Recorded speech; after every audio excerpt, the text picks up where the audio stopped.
2022년 11월 14일 큐티 말씀입니다. 출애굽기 31장 1절로 18절입니다. 여호와께서 모세에게 말씀하여 이르시되 내가 유다 지파 훌의 손자요 우리의 아들인 부살레를 지명하여 부르고 하나님의 영을 그에게 충만하게 하여 지혜와 총명과 지식과 여러 가지 재주로 정교한 일을 연구하여 금과 은과 노스로 만들게 하며 보석을 깎아 물리며 여러 가지 기술로 나무를 새겨 만들게 하리라. 내가 또 단지파 아히사막의 아들 오홀리압을 세워 그와 함께하게 하며 지혜로운 마음이 있는 모든 자에게 내가 지혜를 주어 그들이 내가 내게 명령한 것을 다 만들게 할지니 곧 회막과 증거궤와 그 위에 속죄소와 회막의 모든 기구와 상과 그 기구와 순금 등잔대와 그 모든 기구와 분향단과 번제단과 그 모든 기구와 물두멍과 그 받침과 제사직을 행할 때에 입는 정교하게 짠 의복 곧 제사장 아론의 성의와 그의 아들들의 옷과 관유와 성소의 향기로운 향이라.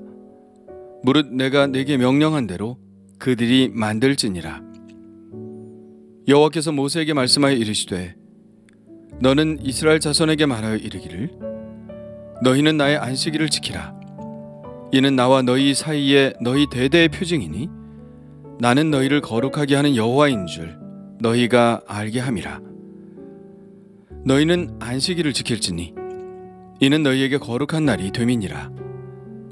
그날을 더럽히는 자는 모두 죽일지며 그날에 일하는 자는 모두 그 백성 중에서 그 생명이 끊어지리라.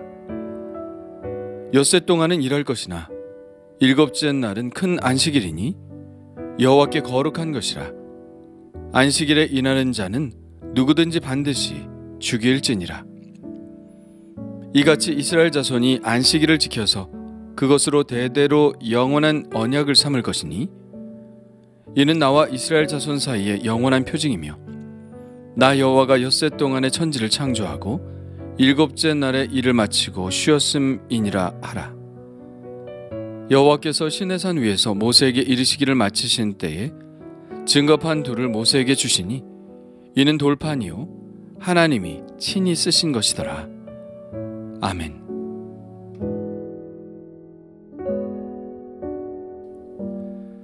회막에 관한 설명을 마치신 후 하나님은 이 모든 것들을 만들 사람까지 지명해 주십니다. 그중 한 사람은 유다 지파 훌의 손자요 우리의 아들인 부살렐입니다. 하나님은 당신의 영을 그에게 충만하게 하여 지혜와 총명과 지식과 여러 가지 재주로 정교한 일을 연구하여 금과 은과 노스로 만들게 하며 보석을 깎아 물리며 여러 가지 기술로 나무를 새겨 만들게 하라고 말씀하십니다. 그리고 또 한 사람을 지명하시는데요. 단지파 아히사막의 아들 오홀리압입니다. 오홀리압을 세워 그와 함께하게 하며 라고 말씀하신 것을 보면 부살렐이 총 책임자였던 것 같고 오홀리압이 그 버금 책임자일 것으로 생각됩니다. 이름은 이 두 사람만 나왔지만 이 두 사람이 그 많은 일들을 다 감당하지는 못했겠죠. 그 외에도 지혜로운 마음이 있는 모든 자에게 지혜를 주시어 지금까지 말씀하셨던 모든 기구들을 만들도록 하시겠다는 말씀으로 보아 많은 사람들이 함께 협력했던 것 같습니다. 당연히 그랬겠죠. 만들어야 할 기구의 종류들도 많았지만 그런 만큼 분야도 다양했습니다. 금속을 세공해야 했고 보석을 다듬어야 했으며 나무도 잘 다루어야 했습니다. 또한 천을 직조하는 기술과 수놓는 기술, 제사장이 입을 옷을 만들고 또한 향과 관유를 만드는 재능도 있어야 했습니다. 한 사람이 이 모든 분야에 다 기술이 있으리라고 생각하기는 쉽지 않습니다.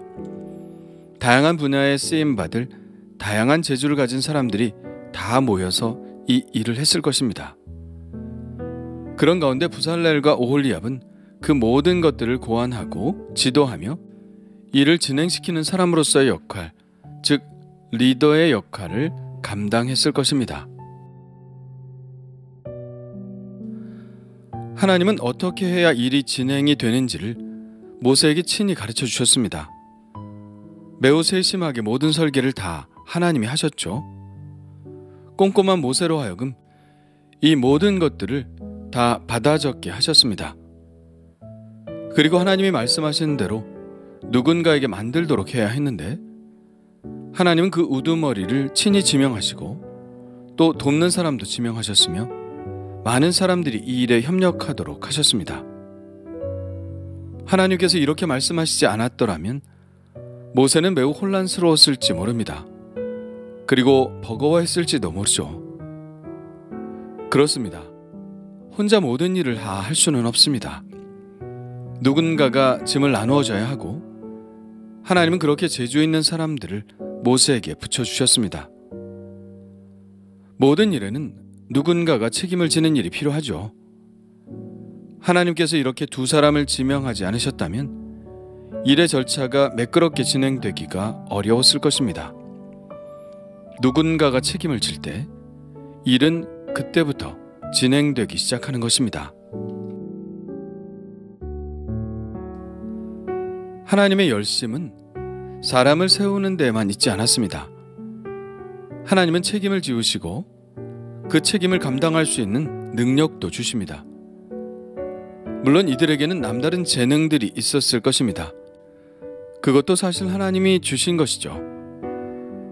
그러나 하나님의 일은 태어날 때 부여받은 그 재능만을 가지고는 할 수 없습니다. 하나님의 영으로 충만해야 합니다.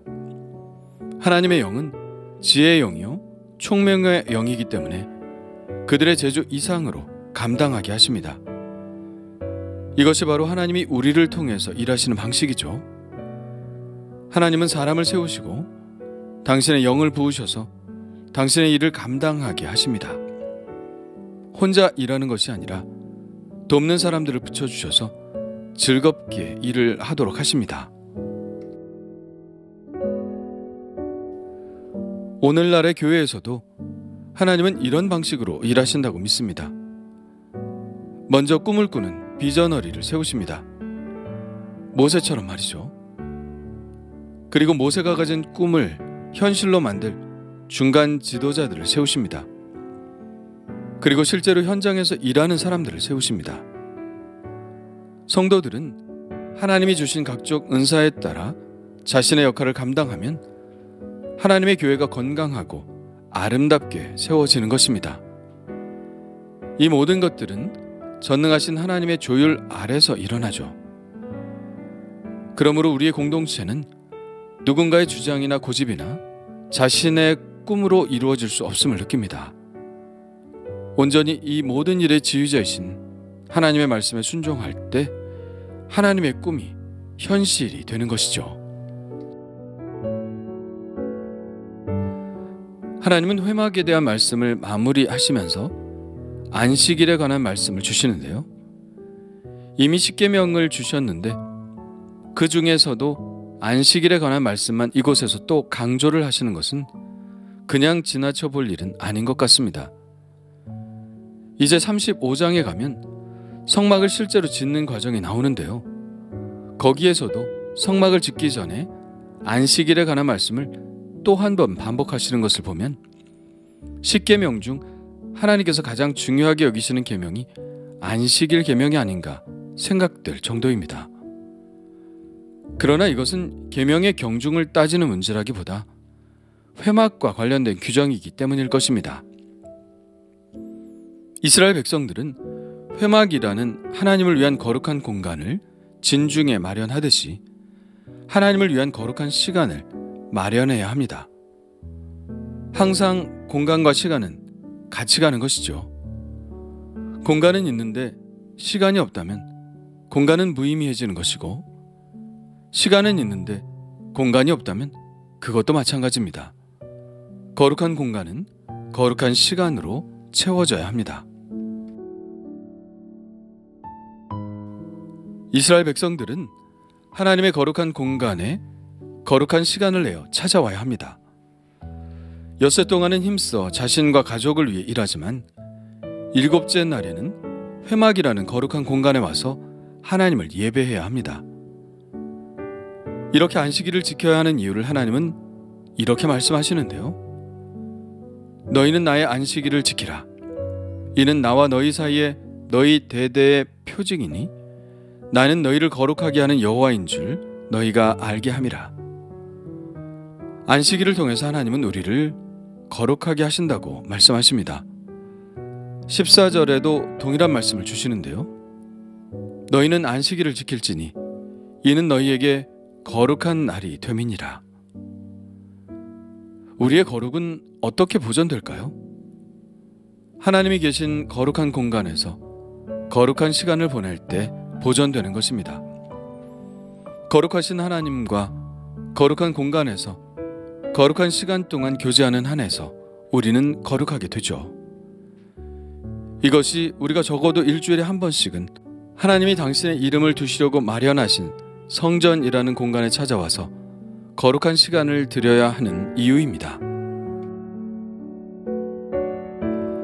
안식일을 통하여 하나님은 우리를 거룩하게 하실 뿐만 아니라 안식일을 당신의 백성들과 맺으시는 영원한 표징으로 삼으십니다.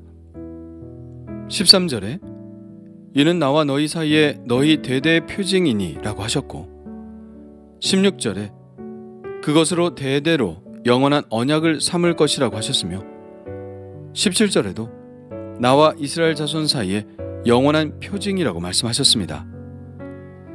우리가 일주일에 한 번 하나님을 예배하는 것은 하나님과 우리가 맺은 언약이요 표징입니다. 표징이라는 것은 우리가 하나님의 백성인 것을 주일에 예배하는 것을 통해 증명한다는 말씀입니다. 그리고 언약이라는 말은 우리가 하나님을 이렇게 예배하는 한 하나님은 우리와 맺은 언약을 영원히 굳게 지키시겠다는 것이죠.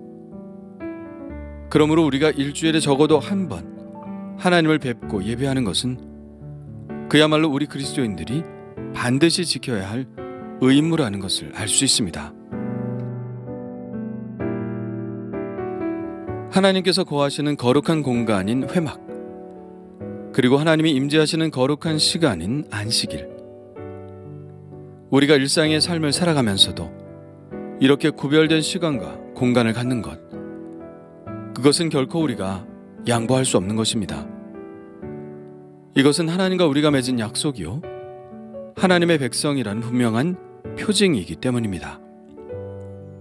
우리는 그리스도인이기 때문에 안식일을 지키지는 않고 새 생명을 얻은 하나님의 백성이라는 표시로 주일을 지키지만 그 정신은 동일합니다. 일상의 삶을 벗어나 하나님께서 우리를 거룩하게 하시는 공간과 시간을 내어 드리는 것이죠. 그렇다면 나는 하나님의 이러한 바람에 합당한 마음으로 하나님을 배우고 있나요? 주일 예배를 통해서 거룩하신 하나님과 진실한 교제를 나누고 있나요?